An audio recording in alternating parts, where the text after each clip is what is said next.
नमस्कार, आप देख रहे हैं न्यूज़ इंडिया 24/7 और मैं हूं आपके साथ अरविंद चतुर्वेदी। आपको एक बड़ी दिलचस्प खबर बताने जा रहा हूं। खबर यह है कि इटावा के सफाई में मुलायम सिंह यादव के परिवार में शादी हुई। दूल्हे का नाम आर्यन और दुल्हन का नाम शेरिंग है। लेकिन यहाँ पे जो चर्चा हो रही है इस समय, वो चर्चा ये हो रही है कि बहुत दिनों बाद अपर्णा यादव और प्रतीक यादव की मुलाकात अखिलेश यादव और डिंपल यादव से हुई, पूरे यादव परिवार के साथ हुई। क्योंकि आपको याद होगा कि जब अपर्णा यादव ने भारतीय जनता पार्टी ज्वाइन कर ली थी, उसके बाद परिवार में दूरी बढ़ गई थी।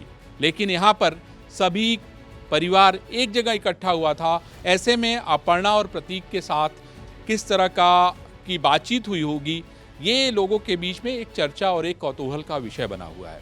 मैं आपको बताना ये चाहता हूँ कि जिस समय अपर्णा ने भारतीय जनता पार्टी ज्वाइन कर ली थी, इसको लेके अखिलेश यादव ने बहुत सारे तंज कसे थे। अब मुझे ये भी याद है कि शिवपाल यादव, रामगोपाल यादव और परिवार के अन्य सदस्य भी जो है उनको उन्होंने मनाने की कोशिश की, लेकिन बात नहीं बनी और अपर्णा यादव भारतीय जनता पार्टी में आगे बढ़ती गई। मुझे याद है कि किस तरीके से अपर्णा यादव ने बीजेपी ज्वाइन किया था। मुख्यमंत्री योगी आदित्यनाथ से उन्होंने उस समय मुलाकात की थी। बाद में उन्होंने एक शर्त रखी थी कि मैं दिल्ली बीजेपी ऑफिस में भारतीय जनता पार्टी ज्वाइन करूंगी। इस समय अपर्णा यादव महिला आयोग की उपाध्यक्ष हैं, जिनको जो है राज्य मंत्री का दर्जा प्राप्त है और भारतीय जनता पार्टी के लिए मुखर होके जो है वो समाजवादी पार्टी और अन्य पार्टियों का खुल के विरोध करती हैं। अब आप ये सोचिए कि दूरी इतनी बड़ी हो गई थी, बातचीत नहीं होती थी, लेकिन अपर्णा, प्रतीक अपने पूरे परिवार के साथ आर्यन और शेरिंग की शादी में पहुंचते हैं। हमारे पास तस्वीरें भी हैं जिसमें अखिलेश यादव, अपर्णा यादव और पूरा परिवार एक साथ खड़ा है। मुलायम सिंह यादव के जाने के बाद अखिलेश और परिवार यानी प्रतीक और अखिलेश के बीच में कोई ऐसा मध्यस्थ नहीं था जो मामले को सुलझा दे, या जिसकी बात अगर कह दी जाए, जैसे कि मुलायम सिंह यादव अगर बात कह देते थे तो परिवार में किसी को काटने की हिम्मत नहीं होती थी। लेकिन जब अपर्णा यादव भारतीय जनता पार्टी ज्वाइन कर रही थी, तब उनको परिवार के कई लोगों ने मनाने की कोशिश की होगी, बट बात नहीं बनी। क्योंकि अपर्णा और प्रतीक को लगता था कि राजनीतिक रूप से जिस तरीके से मुलायम सिंह यादव का कद था, उन्होंने जिस तरीके से अखिलेश को आगे बढ़ाया, उतना ही हकदार जो है वो प्रतीक यादव भी थे।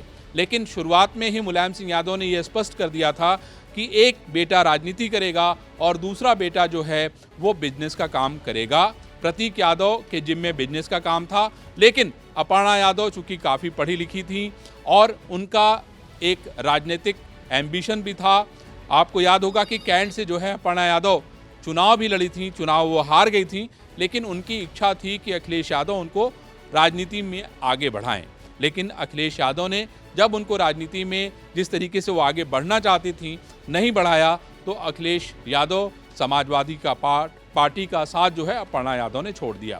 अब फिलहाल भारतीय जनता पार्टी में अपर्णा यादव अपना काम कर रही हैं, लेकिन कल परिवार में इतना कौतूहल रहा होगा, किसने किससे बात की, किसने किसके गले मिलने का काम किया, ये बहुत सारी ऐसी बातें हैं जो दर्शक जानना चाहते थे। तो यही कारण था कि ये बात जो है हम आपको बता रहे हैं कि अपर्णा यादव ने अखिलेश यादव के साथ एक तस्वीर साझा की है, जिसमें पूरा का पूरा परिवार जो है एक साथ नज़र आ रहा है। उसमें अपर्णा और अखिलेश और उनके बच्चे नज़र आ रहे हैं। डिंपल तो उनके साथ नहीं थी, यानी कहीं ना कहीं अभी जो है मन में टीस है, खटास है। आने वाले दिनों में देखेंगे कि किसी दूसरे और कार्यक्रम में अपर्णा अखिलेश मिलते हैं, या अभी हाल में बहुत सारे त्यौहार पड़ते हैं, हमने उस दौरान भी इन दोनों लोगों को मिलते हुए नहीं देखा। यानी ये केवल एक तरीके से औपचारिकता नज़र आ रही थी। अपर्णा वहाँ प्रतीक के साथ शादी में गई, अपने बच्चों को लेके गई, लेकिन जिस तरीके से मुलायम सिंह यादव के रहने के दौरान जो प्रेम था दोनों भाइयों में, वो प्रेम कहीं नज़र नहीं आता है।